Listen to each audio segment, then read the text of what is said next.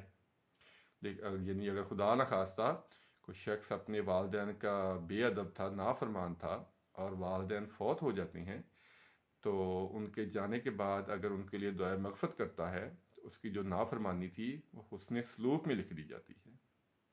اب اس سے بڑی سعادت کیا کہ خدا نخواستہ بدقسمتی سے اگر کوئی شخص والدین کے زندہ رہتے ہیں ان کا نافرمان رہا ہے تو کم از کم ان کے مرنے کے بعد تو وہ اپنے لیے جنت خرید سکتا ہے۔ وہ کیا طریقہ ہے کہ ان کے لیے دعائے خیر کرے، ان کی مغفرت کی دعا کرے، یہ بہت ضروری ہے۔ اور ایک حدیث ہے ابن عمر رضی اللہ تعالیٰ عنہ سے، وہ روایت کرتے ہیں کہ نبی پاک صلی اللہ علیہ وآلہ وسلم سے ایک آدمی آپ کی خدمت میں حاضر ہوا اور کہا، اللہ کے رسول، میں نے ایک بہت بڑے گناہ کا ارتکاب کر لیا ہے، بہت بڑا گناہ مجھ سے ہو گیا ہے، کیا میرے لیے توبہ کی گنجائش ہے؟ تو آپ دیکھیں گے نبی پاک صلی اللہ علیہ وسلم کیا جواب دے رہے ہیں۔ آپ صلی اللہ علیہ وسلم نے ارشاد فرمایا، کیا تمہاری والدہ ہے؟ اس نے عرض کیا نہیں۔ آپ صلی اللہ علیہ وسلم نے ارشاد فرمایا، کیا تمہاری خالہ ہے؟ اس نے کہا جی ہاں۔ آپ نے فرمایا، اس کے ساتھ حسن سلوک کرو۔ یعنی کہ ایسا گناہ جس میں توبہ کی گنجائش بھی بڑی مشکل سے ہے، تو آپ نے کہا اگر والدہ زندہ ہے تو اس کی خدمت کرو، تمہاری جو وہ گناہ ہے وہ دھل جائیں گے۔ یہ ہے والدین کی خدمت کا اجر و ثواب۔ اور جو خالہ ہوتی ہے وہ بھی ماں کے درجے میں ہوتی ہے۔ یہ حدیث میں نے آپ کو سنا دی ہے، آپ نے فرمایا کہ اگر ماں زندہ نہیں ہے تو خالہ کے ساتھ اس نے سلوک کرو، وہ بھی ماں کے درجے میں ہے۔ والدین کی جو خدمت ہے اس کا اجر و ثواب بیان کرنا وہ بہت مشکل ہے۔ موسیٰ علیہ السلام کا ایک واقعہ یاد آ گیا کہ آپ نے اللہ سے درخواست کی کہ اللہ، جنت میں جو میرا ساتھی ہے مجھے اس سے دنیا میں ملا دے، میری ملاقات کروا دے۔ تو اللہ تعالیٰ نے کہا کہ ٹھیک ہے، فلاں بستی میں چلے جاؤ، وہ جو قصائی ہے وہاں رہنے والا، وہ تمہارا جنت کا ساتھی ہے۔ موسیٰ علیہ السلام بڑے حیران ہوئے کہ نبی ہوں میں اور میرا جو ساتھی ہے وہ قصائی ہے۔ تو آپ چل پڑے وہاں، دیکھا تو ایک عام قصائی، جیسے عام قصائی ہوتے ہیں، اس نے گوشت کی دکان ڈالی ہوئی ہے۔ تو جب وہ تو موسیٰ علیہ السلام کو نہیں جانتا تھا، جب اس نے گوشت فروخت کیا تو ایک ٹکڑا اس نے رکھا ہوا تھا، وہ لے کے گھر چل پڑا۔ تو موسیٰ علیہ السلام بھی ان کے پیچھے پیچھے گھر چل پڑے، تو جا کے دیکھا کہ ایک بوڑھی عورت لیٹی ہوئی ہے، اور انہوں نے، جو قصائی تھا اس نے گوشت بنایا اور اس کو اپنے منہ میں لے کے چبا کے تو بوڑھی عورت کے سہارے سے کھڑا کیا، یعنی بٹھایا، تو چھوٹے چھوٹے نوالے اس کے منہ میں ڈالنے لگا۔ تو وہ بوڑھی عورت صحیح طرح بول تو نہیں سکتی تھی، وہ کچھ بڑبڑائی۔ تو موسیٰ علیہ السلام بھی ان کے ساتھ ساتھ تھے، انہوں نے کہا کہ یہ بوڑھی عورت کیا کہہ رہی ہے؟ وہ قصائی کہنے لگا، جی ماں جو ہوئی تو کہتی ہے کہ جو تو میری خدمت کر رہا ہے، جا، اللہ تجھے جنت میں موسیٰ کا ساتھی بنا دے گا۔ کہاں موسیٰ اور کہاں میں؟ تو موسیٰ علیہ السلام نے کہا کہ تیری ماں کی دعا نے تجھے وہ درجہ دے دیا ہے، میں ہی موسیٰ ہوں اور جنت میں تو میرا ساتھی ہوگا۔ یہ ہے ماں باپ کی خدمت کا صلہ۔ اللہ تعالیٰ سے دعا کیا کرے اگر کسی کے والدین حیات ہیں تو ان کی خدمت کیا کرے۔ مشاہدے میں بہت بہت بڑے تجربات دیکھنے میں آئے ہیں، اللہ تعالیٰ معاف کرے، اللہ تعالیٰ ہمیں ہدایت دے کہ اولاد اپنے والدین کی بہت نافرمان ہو چکی ہے، خاص طور کے آج کل کے دور میں، لیکن یہ جہنم میں جانے کا باعث بنے گا۔ والدین کی دعا انسان کو وہاں تک لے جاتی ہے جہاں تک وہ سوچ بھی نہیں سکتا، اور ان کی نافرمانی وہ بھی انسان کو وہاں پہنچا دیتی ہے جہاں وہ سوچ بھی نہیں سکتا۔ تو اللہ تعالیٰ سے دعا ہے کہ اللہ تعالیٰ ہمیں والدین کا فرما بردار بنائیں۔ جن کے والدین زندہ ہے ان کی خدمت کریں، اگر وہ دنیا سے پردہ کر چکے ہیں تو ان کے لیے دعائے مغفرت ضرور کریں.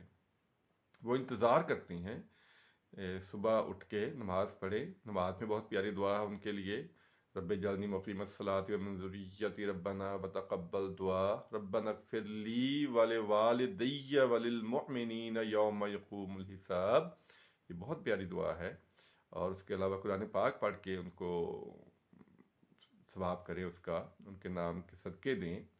یہ والدین کے لیے حسن سلوک، خدا نہ خواستہ اگر ان کی زندگی میں کوئی نافرمانی ہو گئی تھی تو بعد کی جو دعا ہے وہ اس نافرمانی کو حسن سلوک میں بدل دے گی. تو اللہ تعالیٰ سے دعا ہے اللہ تعالیٰ مجھے بھی اور آپ سب کو والدین کا فرما بردار بنائیں.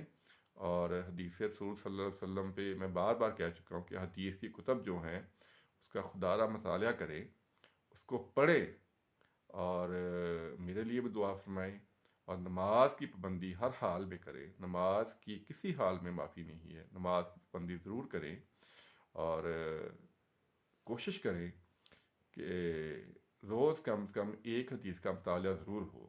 یہ بہت ضروری ہے. اللہ تعالیٰ شرف قبولیت عطا فرمائے. آمین ثم آمین. السلام علیکم ورحمۃ اللہ وبرکاتہ.